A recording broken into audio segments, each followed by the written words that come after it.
大家好，歡迎收聽今集嘅 J Show。今集繼續有我 Peter、有阿 Ben 同埋 Kevin 喺度嘅。大家好啊！今集繼續喺呢個2025年嘅秋季日劇總評 Part Two 啊。今集咧就終於講嗰個黃金檔嘅劇集啦。咁咧就今集會講3套嘅。咁第一套應該有2套係得我自己一個睇嘅啫，唔知點解啊？明明呢2套都係上一季開播之前都幾受注目嘅劇集嚟嘅，係啦。咁首先講咗呢一套先啦，咁咧呢套咧就喺個上季嘅富士水集，係啦，哇個名好鬼長。如果世界是一個舞台，如果現在的世界是舞台，那休息室在哪裏咧？呢句好似係源自個莎士比亞嘅某部作品嘅係咪咧？係咪莎士比亞嘅咧？因為依句咧好似咧係喺套劇唔知尾二定尾幾嗰集？係咪佢係咪入面加人隨翻要改編嗰套莎士比亞嘅舞台劇嘅其中一句台詞嚟㗎？係咪？係哈姆雷特啊定咩啊？我唔記得，總之係有典故嘅。即係總之係嚟自一套係咪咧？定係講嘅係其實係一個人物嘅係其中一個人物講嘅一句對白嚟嘅，係啦，係唔知從尾2定尾3集先出嘅。我相信好多人咧都見到呢句台，即係淨係睇到呢句台詞都唔知咧呢套嘢係講乜嘅。咁亦都係叫做貫徹翻照做成套劇。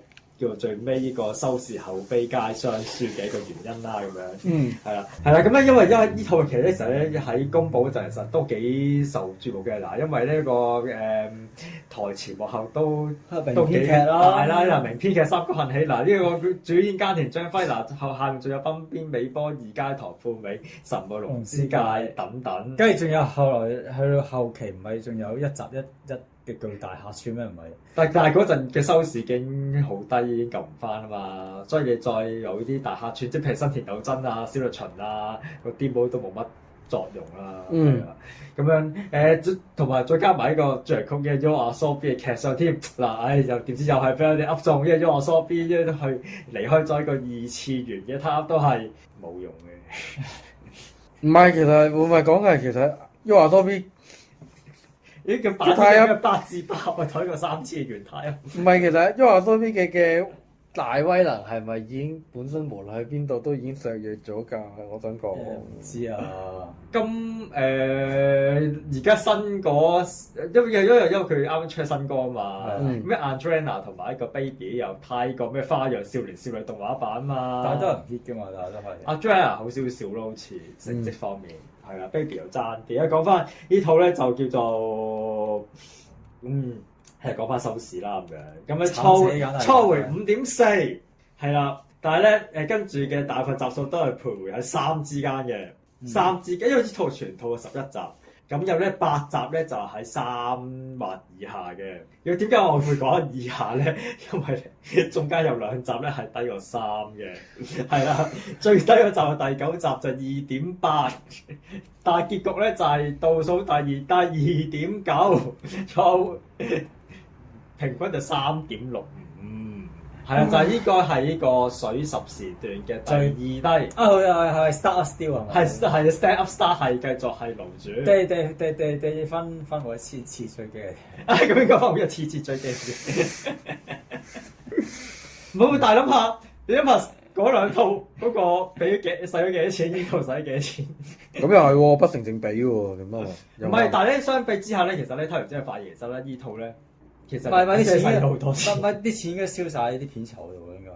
咁啊係喎，因為其實呢套咧基本上咧大部分嘅時間都係廠景，同埋佢應該係唔知喺廠度搭出嚟嗰個街景。咁但係咁都貴㗎嘛？你搭嗰啲景同埋搭嗰啲服裝啊，啲戲舊式超和建築啊，咁係都係要錢。咁但係阿 Ben 都頭先道出咗個真理啦，就係、是。啲錢全部去晒啲片酬度啦，即係同埋新興起嘅編劇費嗰度。畢竟4個都係一線嚟嘅，而家掛牌頭嗰4個係咪先？首先想問兩位，你哋好似都有睇第1集㗎嘛？我睇咗3集啊。點解係 cut 咗咧？唔係因為咧，我雖然我自己都深知咧，佢咧係三國行喜嘅半實自傳。其實一早講咗係嘅。係啊，咁但係第一就係咧，即係如果佢開宗明義講到話咧，即係好撚搭馬啊嘛，要重演呢個80年代結局啊嘛。係，但係其實咪即係嗰啲用開嘅場景嘅。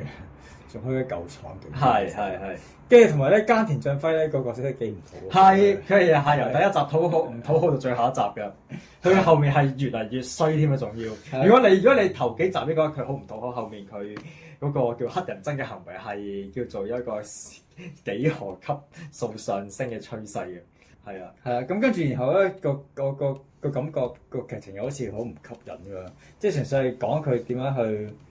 即係去搞劇團啊，跟住招攬啲成員啊，跟住然後又即係開始排練啊，咁同埋即係都唔係問題嘅，重點係個主角真係好唔討好，跟住俾即係令人投入唔到嗰個佢追夢嗰個過程。係。其實都係嘅，呢個我覺得係其中原因令到即係起碼首先係令到我睇嗰陣都有一種有啲好煩躁嘅感覺咯。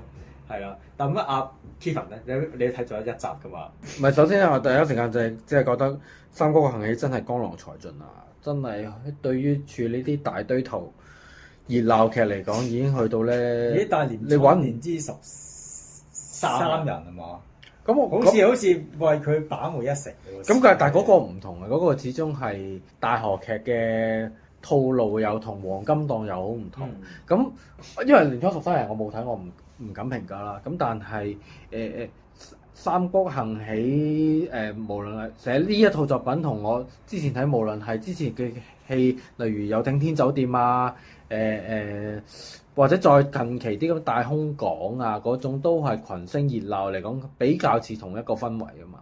咁但係齋睇第一集，我已經感受唔到嗰種熱鬧啦，純粹覺得煩躁啦。而嗰種煩躁，頭先阿 Peter 同阿 Ben 都已經分析咗啦，主要就係因為菅田將輝嗰個人設實在太離譜啦。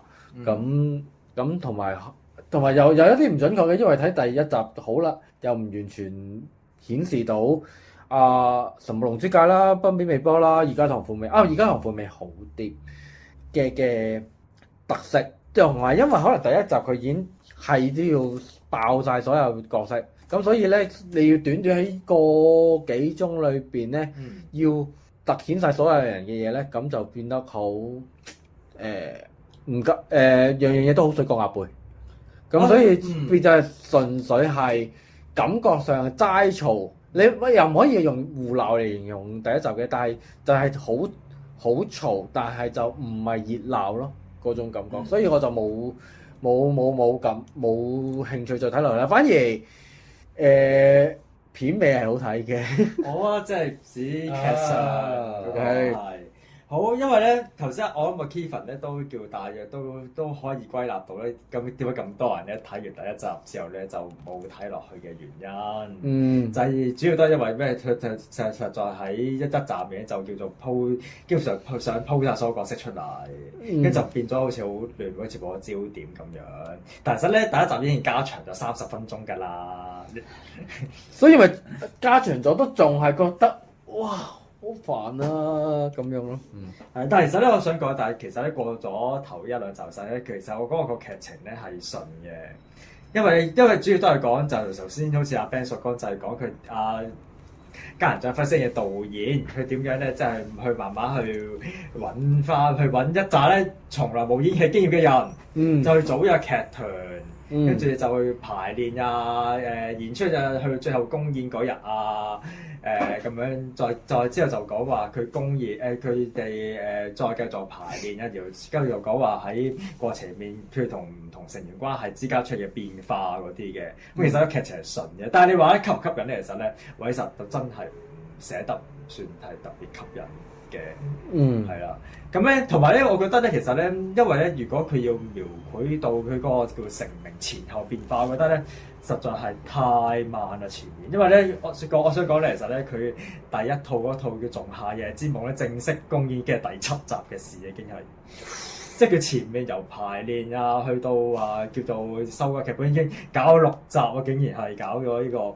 係啦，跟住咧佢直接去到咧叫做由一開始咧個反應唔好，就直接去到一個反應越嚟越好咧。其實咧係去到唔知第9集尾先至叫做反應開始好，然後再去寫開始排第2、3套劇啊咁樣啦。所以其實後面咧嗰個轉折咧係有啲過急嘅，個人覺得。咁呢個毛病，我覺得咧喺嚟緊我講另外一套劇都會提到嘅。係咯，我相信係咯，但係我估唔到三個行起會喺呢方面有一啲，我覺得唔係太好嘅，即係呢個叫篇幅編排有一啲失色嘅地方咯。即係喺佢呢啲老牌編劇，我覺得唔應該出現啦咁樣。唔係，所以就更加覺得就係佢才華去到某個頂點啦。唔係，但係我覺得佢都其實我講嗰個結尾係有啲心思，因為咧其實咧。咁你哋，我想問你睇之前，你會 expect 究竟呢個家人張輝嘅角色佢追夢嘅呢個過程，究竟係成功係失敗？我覺得成功嘅，咁都係想成功㗎。通常呢啲咧，唔係，其實又咁講。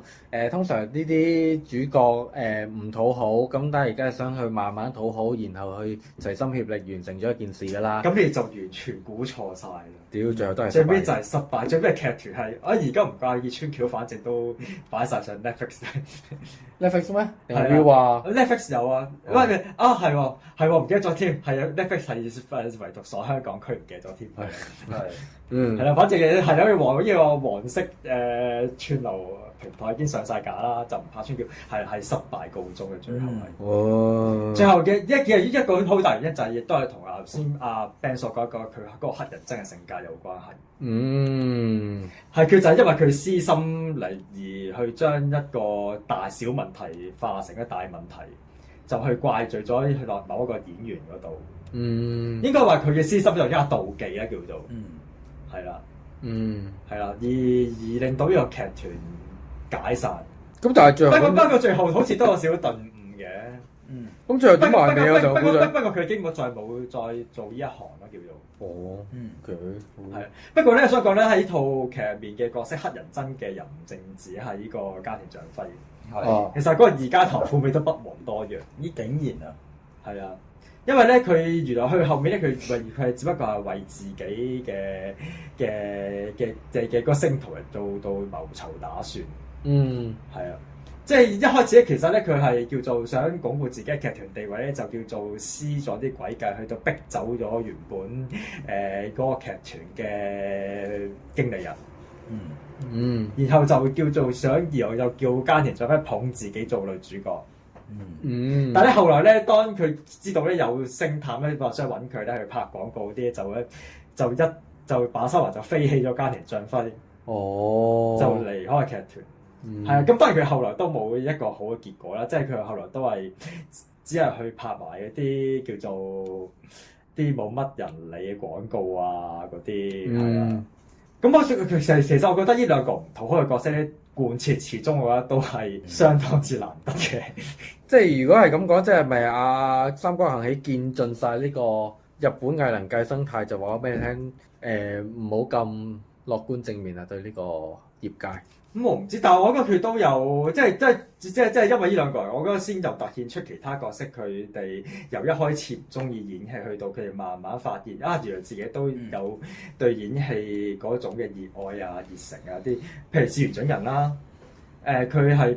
我知佢施傑人係印象比較都幾深刻，就係因為佢一開始佢係連講嘢咧都係細細聲，即係好即係聽啲人係唔會聽唔清楚佢講嘢嘅咁樣，係啦，即係然後就慢慢去到咧佢終於去發揮自己嘅演技啊，或者佢自己越嚟越好啊，但係後來就因為一啲嘅事令到佢要被逼離開劇團，所以就我覺得嗰一 part 咧都係我諗唔少人睇會覺得係成套劇入面其中一個幾大嘅一個弱心位或者遺憾嘅位，因為係真係見到佢咧嗰個佢描寫佢進步嗰個過程係真係好具體好充分，所以令到佢要被逼離開劇團嗰陣就真係嗰種惋惜嘅感覺就會再加深咯。係啊，跟住再另外有啲嘅唔少演員我嘅發揮，我都覺得都有意外驚喜嘅，即係譬如戶塚純貴啊、秋月才加啊，甚至阿 Mika 啊，或者係嗰兩個我唔係好知叫咩名嗰啲搞笑藝人啊，嗰啲有份係啊，但係咧反而咧，我覺得咧本來咧排頭出嚟譬如十六龍之介同白冰美波，我覺得佢真係冇即係發揮又真係相對就即係比較少咯。係啊，即係唔係話佢哋演得唔好，咁佢哋都恰如其分，但係我覺得係冇乜驚喜咯。或者佢哋嘅氣氛唔係好不足。呢個三谷幸喜唔知係咪有設計過，就即係決定將爆發氣氛就俾嗰啲叫做喺舞台演出嘅人啦。因為十六龍之介喺套劇咪只不過係幫間田將輝執頭執尾嗰啲 assistant 啊嘛。而白冰美波更加係佢本來係一開始係唔中意戲劇，佢後來先至加入做呢個間田將輝助手，先至開始多翻啲氣氛添。係啊。係啦，咁樣咯。所以其實 overall 我覺得套劇唔係唔好睇，但係我覺得係真係，我覺得都有啲門檻嘅，因為其實佢呢套貫穿成套戲講嘅所有劇咧，全部都係莎士比亞改編，但係佢改編嗰啲戲劇唔係唔出名，但係因為佢排戲部分都佔得都幾重嘅，即係佢都成日講嘅台詞啊嗰啲咧，我覺得都係需要有一啲。你對嗰啲劇係要有一啲基本認識同埋有一啲熱愛所先至會比較易睇得落去咯。好。我覺得可能如果呢套個篇幅如果縮短少少，或者嗰個頭尾嗰個編排可以有一啲嘅調節，可能就會令人會睇得舒服啲咯。好，咁最後要提一提。唔係，先係德田真月嘅配樂如何咧？我完全冇印象㗎。我覺得德田真月都即係幾食風格類嘅，即係佢編嗰啲抒情類嘅啲係會突出啲，反而就話相對其他劇種係冇乜嘅嗰個發揮就冇咁大嘅。劇上其實我覺得完全唔夾套劇。應該同套劇冇關係嘅應該。純粹我覺得佢夾片，佢同片尾係還可以嘅。同片尾嗰段影像夾係 O K 嘅，單獨夾嗰段影像 O K，但係同佢套劇一唔緊要啦，啲 fans 都係睇 MV 嘅啫嘛。但係我真心想講，其實劇上首歌其實幾好聽嘅。有啲新意咯，喺近年YOASOBI 呢啲歌入邊嚟講。旋律流動同埋個編曲嚟講，都叫做冇咁倒冇啊。咁阿一蛇嘅獻聲咧？有獻聲咩？主要和音啫嘛，其實咩之前冇試過咩？都有㗎，唔知啊。只不過唔係，其實我覺得同和音啊冇乜分別嘅，又唔覺得佢真係有唱，即係叫做主唱嗰種感覺咯。因為佢講咗先，最後一提就係我真係要提一提秋月才加，我真係實在太耐冇喺個。秋月才加咧，好似咧係太耐冇喺個公仔箱叫佢演出，就今次氣氛都相對比較吃重。係同埋都見到。佢係真係有啲，再加埋近排我又睇咗一個《我來說出真相》啦，佢又有份演。同埋亦都結合埋即係 AKB 年底嘅討論度有高。咁希望佢之後會有更加多一個黃金檔演出機會啦。係好。其實我覺得收幸係呢個劇本又未至於係即係話非常之差嘅，只不過我覺得需要啲悶。係但無奈地，我覺得應該好多人一半未夠就已經。吸咗啦，應該。我哋仲衰，我哋一集就。我睇3集。係啦，我最衰。唔係，一我睇翻其實有心思嘅，即係可以令到兩個黑人憎嘅男一女一貫始終我覺得都幾難得。Thanks。好，咁啊，之後講另外邊套啊？我講咗另外一套考察係。你講先啦。講啦，先啦。話呢套咧，如果你話咧上一季咧就叫最注目嘅劇咧，有3套注目度高嘅劇，呢套係其中一套啦。係啦，另外一套就係我陣間會講嘅。係啦，咁咧就呢套就叫點樣譯啊？但係如果咧台灣官方上就要做好。你試下。但係其實佢與大相關，因為咧佢日文原名係Ikoto wa Rikoto。唔係，係 Ikoto wa Rikoto。係啦，咁可以譯做善與惡得啦，或者咧譯做好好孩子、壞孩子都得嘅。點解咧？就因為其實咧因為頭先阿 Ben 講嘅原名 Eco 話 Eco， 如果我哋可以斬開嚟讀咧，可以係 Eco 陀。話 Eco 陀，因為 Eco 同話 Eco 就係好孩子同壞孩子，咁拖就係嗰啲連接詞啦。係啦，咁但係 Koto 咧亦都可以係一個虛詞，就係表示嗰樣嘢咁樣嘅本質咁樣。係啦，係啦。咁你覺得 over？你最尾覺得係邊個譯名係？我覺得其實兩樣都有，因為入面佢有兩樣都有提過。係啦，你講翻呢個成績先啦，因為我哋之前呢個年末總結嗰陣有講過呢套嘅 TIFA 嘅一個成績好好啦。係啦，嗰個配嗰個再生回數就非常之高啦，咁樣呢個係即係僅次於呢個那利來做漢霸，係上一季嘅第二名啦。佢叫良作推移，因為咧佢咧大結局係成套最高嘅，就係7.1。係啦，就係開播6.2，咁中間有啲低啊，大部分時間都係5至6之間嘅，咁平均就5.81。但係其實咧喺以近年紀嘅土狗嚟講，非常都算係高嘅，相對嚟講。係啦。咁亦相主演就呢個間宮長太郎同埋呢個森木優子啊。咁跟住另外仲有一堆人啦，就有呢一個森木慎太郎啦，高橋彩芽，松井玲奈、宮藤衰家，跟住小柳友。另外有啲演員係未噏唔出名嘅，係啦。咁大學授花係咪？大學授花有啦，跟住木村茅啦，深川麻衣、戶塚純貴，係啦，等等嘅，咁樣係啦。咁就個故事咧，其實咧，我覺得咧，同咧近年咧日劇好中意嘅呢啲背景好相似嘅，就係一班小學同學。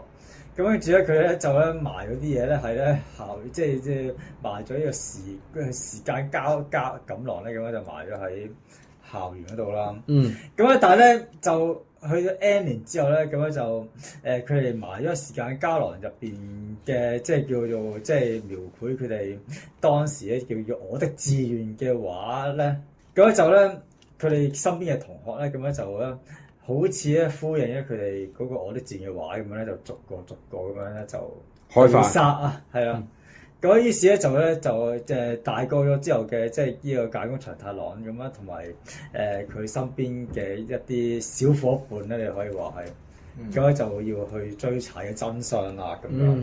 我覺得套劇比起之前嗰啲考察係有啲好睇嘅地方，就係通常。睇親呢啲作品都係想睇啲被殺嘅人可憐啲被殺嘅人噶嘛，因為佢哋都係一批好人啊嘛。咁但係呢套戲嘅調翻轉啦，因為佢設定就係話咧點解即係佢哋會被殺，就因為咧佢哋咧就喺小學嘅時候咧就有欺凌呢個森木優子啊，係啦。咁但係森木優子咧咁樣就大個之後成為咗一個咩記者，成為一個好出名嘅美女記者啊，係啦。咁咧就但係咧佢原本咧即係佢都係被視為呢個有殺人嫌疑嘛，因為佢畢竟就係小學嘅時候被欺凌過。咁但係咧佢咧就反而咧就喺劇入面咧就係同呢個間宮咧佢哋一齊咧咁樣去追查嘅真相嘅。咁所以套劇都有少少新意嘅，因為去到好似慢慢就覺得呢班人都係抵死嘅，值得死嘅。咁就反而就係想知道咩兇，即係除咗森木優子之外，邊一個會痛下殺手會做出一連串動嘅？根據消去法咧，其實咧大家都係估都不出嗰幾個啦。你新鮮，我又睇咗3集咧，我第2集已經開始估深川麻衣㗎啦。係啊，咁究竟估係唔係咧？咁就大家自己自行參詳啦。係啦，我都係用消去法其實。係啊，喂，即係只不過咧用消去法咧係估唔到個動機，係啦。放心，我覺得係冇人估到個動機嘅，因為個動機咧係石頭爆出嚟嘅，我覺得係。好似係第8集先係第9，係我10集啦，係第9，唔係第8。咁你覺得個合理性相比起之前呢個輪到你了啊，或者呢個真犯人 Black 覺得有冇進步到？任鳩都係講嘅，我覺得，因為嗰個動機，而且佢係第9集先出現嘅。喂，你唔講真係唔知喎。但係冇 clue 先。冇 clue 啊嗰個。但係嗰啲牽涉在內嘅人有冇 clue 先？你可以話佢嗰啲行動有顯示有啲違和感咯，咁但係唔足以令你可以推斷到。同埋咧，你揾嗰啲人做嗰啲角色，你都估到佢唔會咁簡單噶嘛。即係有啲人即係唔係咁佢都可以令到宮藤雅緒加同松井玲平奈咩一兩集開飯咧。嗱，老實，我初頭真係以為咧，會唔會係某啲死咗嘅角色咧，其實係炸死，然後其實即係翻山然後就係做出一連串嘅行動，可以令到喪屍咩？唔係啊，即係炸死啊！即係喺主角面前扮死，但係實際咧其實佢未死，然後去做出一連串行動，咁咪令到更加多時，好似更加有嗰個嘅不在場證據，咪更加充分咯。咁但係原來聽翻阿 Ben 嘅點講啊？劇透咁就我知道，原來我估錯嘅，咁都好啲。咁但係都係不離翻日本推理劇嘅毛病啦，就係去到最後就係石頭拍出嚟，同埋讓我來告訴你吧咯，咁咯。咁而且個應該都係嘅，係啦。咁唔係啊，但係好似好都幾好評噶嘛呢套。即係除咗你話即係叫揾兇手嗰個過程，啲人話入邊有好多係咪咩好深刻嘅反思嗰啲喎？係啊，我見好多人都會講話咩反省呢個咩我細個欺凌細個冇蝦過人啊。唔係，其實如果係咁樣嘅話，其實呢套劇都有佢嘅意義咯。咁但係咧，如果你話呢套咧係俾人反思欺凌咧，咁我覺得係咪會有啲相反嘅效果咧？會唔會有？點解咧？點解咧？點啊？咪即係會變成對？因為佢去到後來雖然有冇人話咩？因為呢套入面咧，原本小學嘅時候欺凌嗰人咪逐個死嘅，係咪因為咁樣，所以認為可以阻嚇到呢個欺凌者啊？係咪？難啲喎，嗱，有啲牽強喎呢個理由，我覺得。就你話你覺得最尾嗰個解謎嗰度如何啊？冇解個謎啊！佢都係噏出嚟啫嘛。但係去到最後嗰集兇手自白噏，咪最後咪梯圖回收咯，咪又係。哦。即係佢要解翻點解同時係與大相關嘅。係。咁但係結論嚟講，唔係因為去到後來咧，去到尾段咧，因為咧爆即係叫做間工佢哋6個人，即係細個嘅時候被欺凌生活優質嗰單嘢揚出嚟啊嘛。咁於是咧，佢咪有一個與大相關，即係話即係嗰班人一嚟，即係要即係反思翻究竟佢做嘅事好事壞事啦，做過嘅事。咁但係就係即係佢哋就俾人質疑，佢哋都唔係啲好人啦，都唔係好人啦，係所以咪就係話 Rico 同埋 Eco 嗰個之間分別咯，係啊。咁但係你話，我覺得唔係咁，我覺得佢因為佢其實比較 straightforward，因為佢10集都係圍繞住嗰單事件啦。咁變咗其實佢就冇之前嗰啲咁故弄玄虛，因為之前例如話曾凡輝或者係輪到你了咧，因為你一時摸唔清個主線噶嘛，即係佢只係無啦啦突然間逐個死噶嘛，只不過係係咁，所以咧就會依套我覺得好孩子壞孩子就顯得冇咁故弄玄虛嘅，即係因為佢都係即係好集中都係喺嗰條即係叫解嗰個真相嗰條主線嗰度去行進。即係只不過佢最後都係脫唔到呢個日本呢類考察係考察劇集嘅毛病啫。就係嗰個真相係你係永遠都唔會諗到有啲咩蛛絲馬跡嘅，你都係要等佢石頭爆出嚟你先知道嘅咁樣。好，咁其他演員你覺得邊個特別出場咧？其實我覺得間工係恰如其分，但係就冇乜特別嘅。咁嘅生活優子咧就好明顯佢嘅演技係有限制啦，好明顯係。但係見到有人話已經有進步喎。都係，但係咧我記得咧有一集有一段咧唔知係唔係第7定第8集啊？即係第8定第9集啊？好似佢同阿間工係對質嘅嗰場戲咧，周優子咧個面容咧都有啲。有啲有啲呆仔，好似唔識俾反應咁樣咁。係。咁跟住你話，但係其實嗰大部分演員都係做翻佢自己嘅恰如其分嘢，即係例如宮藤雅緒加啊、松井玲奈啊、咁啊，你覺得森本慎太郎反而我覺得有啲搶嘅個性格，係因為咧佢喺入邊佢係做一個即係要初創企業嘅社長啊嘛。嗯。咁咧佢咧好珍惜小學嘅友情，但係感覺有少奸奸地啊，即係有啲城府咁樣。我覺得咦，即係都 OK 嘅個森本慎太郎個人設。反而其他即係你話不論係森村麻衣啊，或者戶塚純貴啊，木村茅啊嗰啲，我都覺得就都係恰如其分咯，冇乜邊個話非常突出咯。係。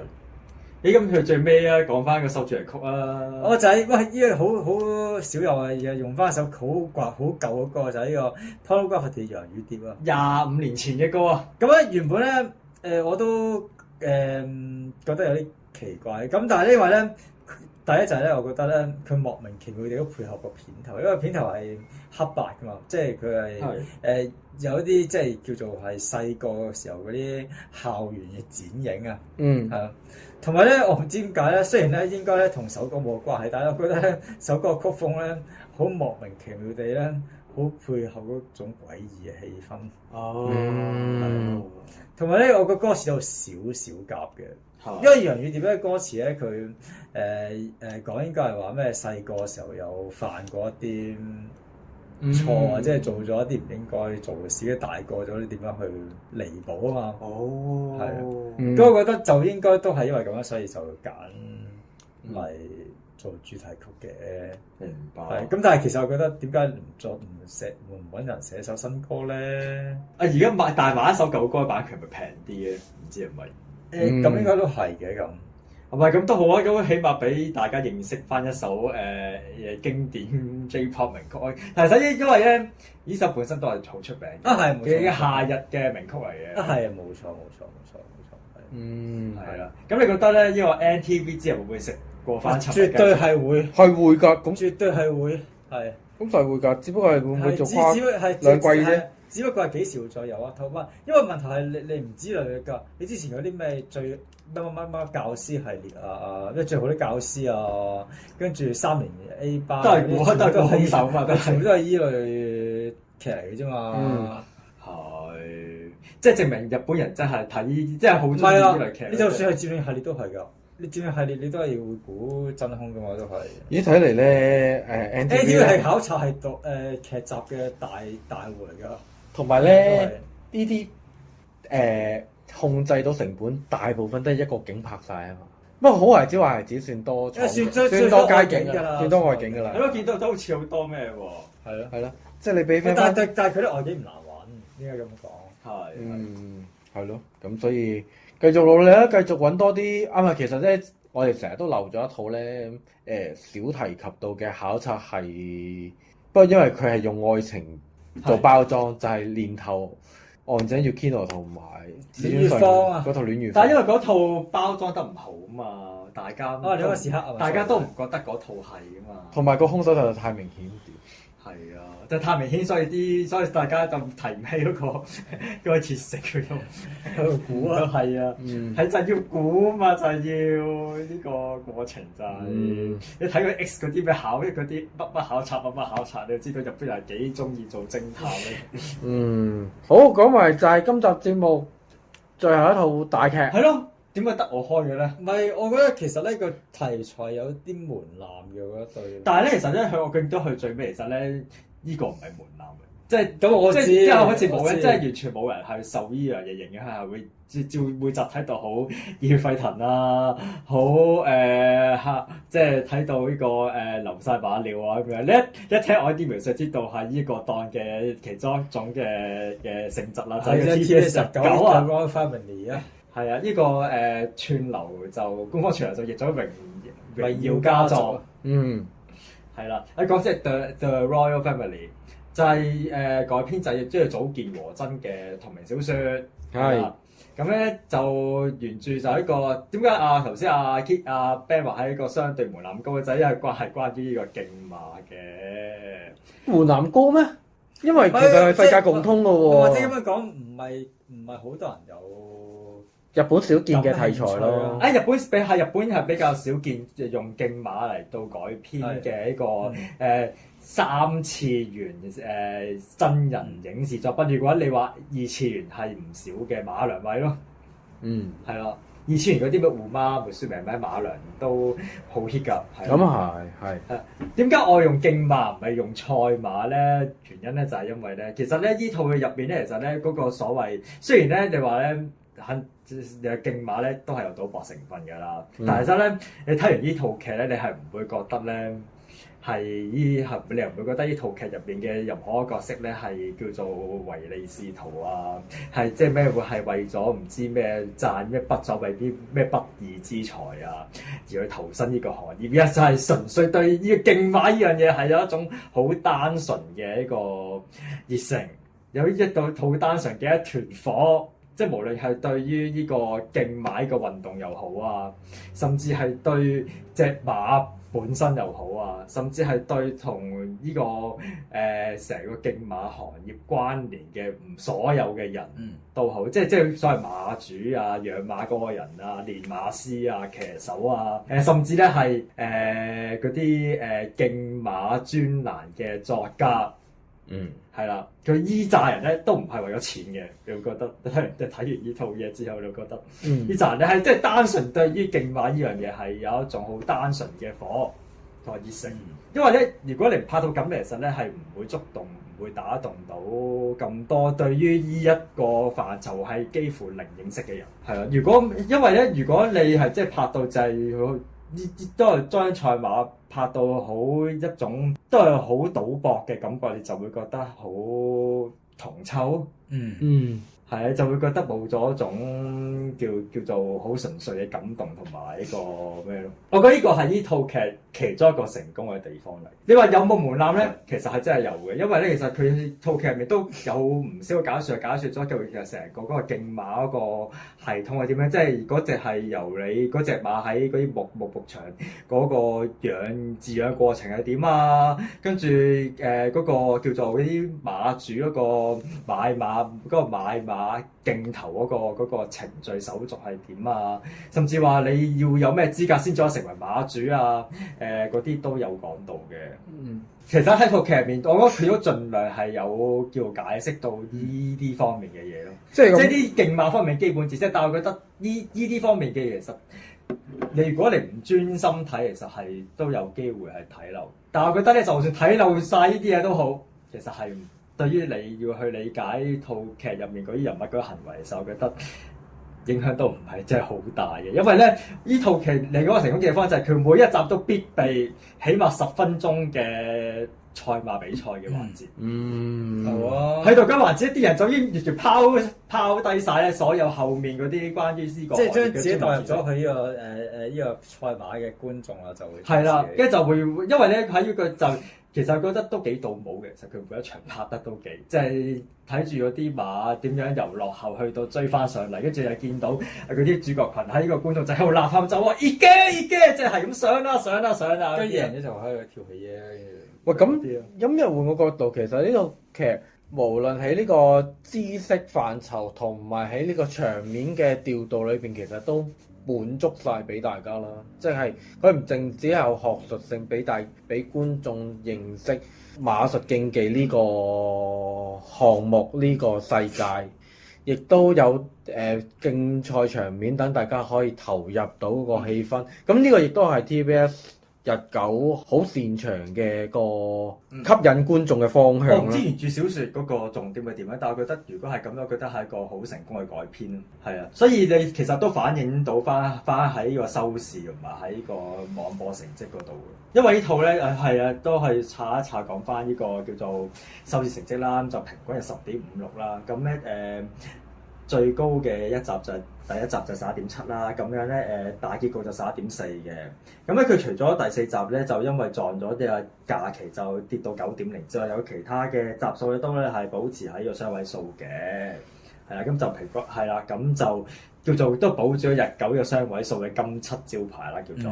好好㗎啦，老實實。係啦，咁咧但係咧亦都我覺得都有一啲啲可以做得好啲嘅地方嘅。咁首先咧，其實我覺得啲喜安豪平今次都多人讚嘅，見到係就話佢都叫做嗰個將嗰啲個故事嗰個叫嗰個編排都個節奏都掌握得幾好。咁我都講有啲意外，因為喜安豪平佢係咪編劇嘅經驗其實都唔算話特別，比較寫得多電影咯，但係劇就比較偏少嘅，同埋寫得多都係偏向深夜劇嗰啲為主。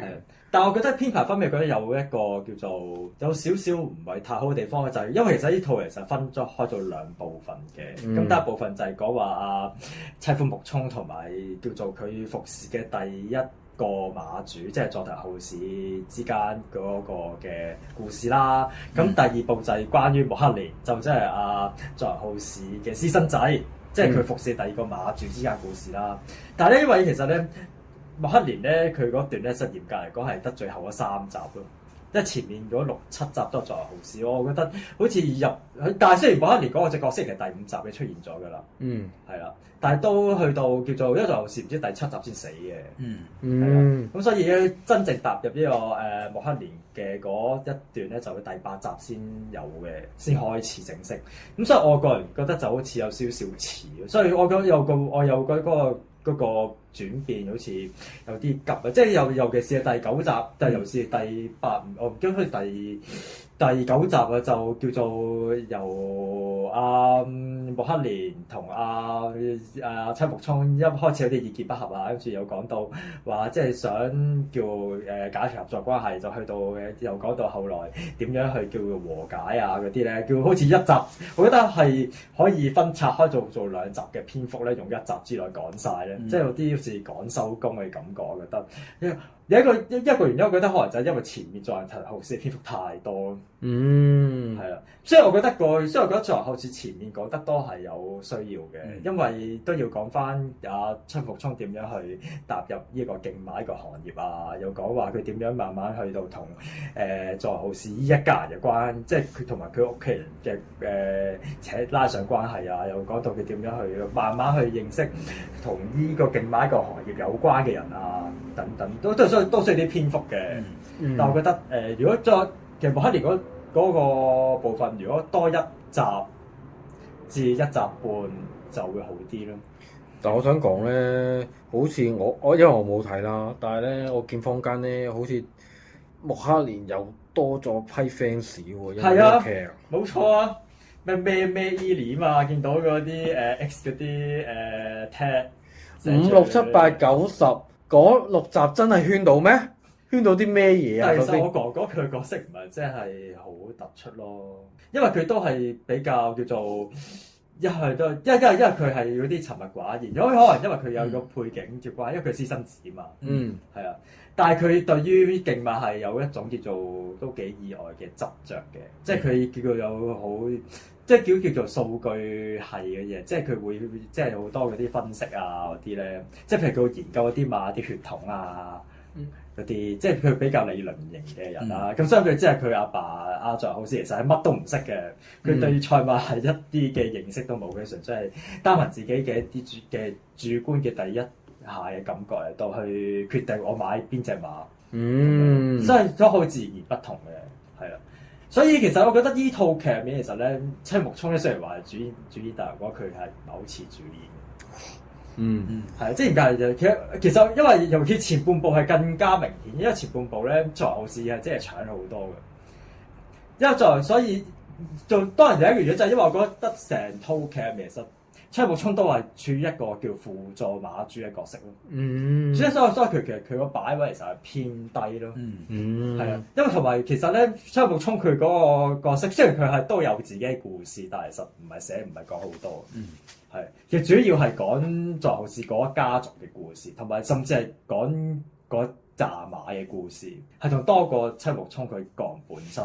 可能講佢自己歌多啲，就係講佢同阿松本日菜之間嗰段關係咯。係當然就係因為佐藤浩市佢演出嚟真係實在太有霸氣，實在太搶嘅關係，所以就好唔似主演咯。我覺得妻木聰就同埋。我覺得妻木聰喺套嘅戲其實都令我有啲反感嘅位，就係佢集集都喊。仲要我覺得佢其實我問心嚟手，我覺得佢喊得唔係太好睇。但係佢咩？因為咩喊？因為啲馬贏啊。一嚟其一，第二樣就係佢為着嗰啲叫做自主啊，佢講翻佢養馬啲經歷啊，佢都會喊。哦，係。今次嗰啲咩啊？去到啲咩下丁小工場，因為 exactly 嘅聽翻嗰啲老闆話點樣嘔心瀝血去咩打造嗰啲。係啊，呢個亦都係一脈相承，就係因為呢套咧係有嗰個主軸，就係因為咧其實咧嗰兩隻馬主嘅馬都係嚟自嗰啲小牧場。跟住咧其實咧佢哋都有要面對同嗰啲叫做大型中央牧場嗰啲馬嘅競爭啊。係啊，咁都幾日久㗎都。係啊，當然再嚟一樣，當然我哋最後要提翻一點就係呢套劇其中一個都幾重點嘅地方，同埋亦都係我覺得都拉上都扯上就係同個結局嘅神來之筆有關係，就係成套就係講關於傳承嘅問題。係。因為咧，其實呢套劇入面咧係有對照組嘅，即係除咗佐藤浩市同穆克連之外咧，仲有對照組就係呢個冇錯，就係呢個澤村一樹同中村大志啊。係澤村一樹就係頭先我想講，就係嗰個中央，即係大公司就係佢會揀嗰啲喺中央牧場揀一啲就係優質馬嗰啲咧。因為咧中村大志同埋穆克連咧都有討論過關於呢個繼承嘅問題嘅。係就中村大志就成日會，其實佢係比較反抗佢阿爸嘅，即係佢阿澤村一樹要佢做嘅嘢，佢就偏唔做嘅，就係佢會走一條自己路。其實佢好叫做好反感要繼承呢個血統啊，繼承呢個父業呢樣嘢嘅。但係穆克連就講咗一樣，就係話其實繼承呢樣嘢係一個選擇嚟嘅。即係唔係人哋逼佢咁做嘢，佢自己去選擇要去繼承佐藤浩市呢個馬主嘅事業咯。但係呢樣嘢都叫反翻轉頭咧，就去到一大結局喎。因為大結局咧都係高潮啦，即係講到話喺有馬紀念嘅時候，究竟最尾穆克連佢嗰隻馬可唔可以贏到咧？咁樣，但係咧最後咧係得第二名嘅。係啦。咁咧結果咧贏嗰隻係邊個隻馬咧？竟然咧就係澤村一樹嗰隻馬喎。但係咧澤村一樹呢隻馬咧，其實都有一個 QK 嘅，就係因為咧就係喺佐藤浩市臨死之前咧，佐藤浩市就唔知就暗地偷地就將叫做佢其中一個品種嘅馬種咧就買咗俾佐藤浩市。跟住就變咗原來咧就係喺個上世代咧就叫做反過嚟就將下世代一軍。我講都幾神來之筆呢個結局，所以我睇完之後，我都覺得即係佢喺保持我覺得真係估唔到佢可以將一套即係佢投訴過，我唔知原著小説嗰個內容嗰個比重啊，或者佢嗰個重心係點樣，但係我覺得可以改到咁樣，改到咁日久，我覺得係即係就算係將佢形容為一份功課，我覺得都係一份叫做合格以上嘅功課。係啊，咁最後當然唔可以唔提。因為呢段表現咧，我就覺得其實大部分人都冇乜特別嘅，都係做翻佢自己應有嘅水準嘅啫。係啦。好。唔係，其實仲有啲角色咧冇乜提到，冇乜點提到就安藤正信啊，高杉真宙啊。所以我覺得，因為就係覺得冇乜特別嘅。係啊。喂，即係我已經係成套嘢，我覺得最深刻嘅係佐藤浩市㗎啦。好。穆克連我覺得都係叫做交翻應有嘅功課咯，即係唔係即係話特別大突出咯。雖然我知好多人讚。好，今日最後要提下咁配樂同主題曲咧。配樂我覺得係好明，橫山果然係真係工匠咯。同佢之前頭先你講《閃逼的愛情》啲係完全係720度唔同嘅風格，係真係完全係日久式嘅配樂咯。嗰個主題音樂甚至令我諗起《不沉的太陽》添少少，即係有啲係吟唱啊啲咧。即係配合翻嗰啲大草原嗰啲嘅景象就非常之 match 啦咁樣，主題曲就更加 hit 啦，即係更加好多人關注，又好多人聽完流馬尿啦，就係呢個玉置浩二嘅飯花嚟啦。如果唔係都唔會上到紅白啦，係咪先？點講咧？其實呢個單聽我覺得係有啲老土嘅，係老土啊，好老土。但係咧，佢咧最高明嘅地方就每一集咧就喺嗰個賽馬比賽咧最高潮嗰個位咧出歌。但係又想講，其實玉置浩二真係有佢嘅感染力，尤其佢大病咗一段長時間，竟然出翻嚟唱呢一首歌，齋聽嘅聲線係完全冇削弱咗嘅，即係冇見到佢係跌鑊嘅，依然係有嗰種感染力、嗰種澎湃。即使首歌係老土，但係你都會覺得好感動嗰種感覺，係好好嘅，好好嘅，係咯。係啦，咁樣。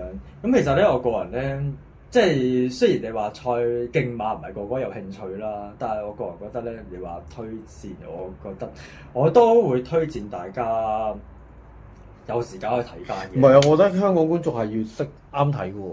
香港畢竟有呢個馬場大亨啦，勇往直前啦。但係唔係真係但係真係唔係嗰種感覺嚟。咁又唔同嘅，香港係。因為我覺得佢呢套係真係將競馬係即係都將佢當咗做係一個咩畢生志業啊，或者係一個叫做一個單純嘅興趣去到，即係咁樣係嚟到描寫咯。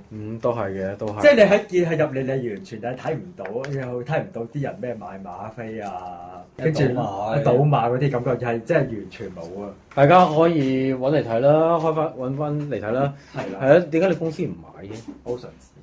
你公司都好耐冇買一行。唔係啊，唔係佢好似會買呢個又係古早啲美食家嘅新型 SP 咯。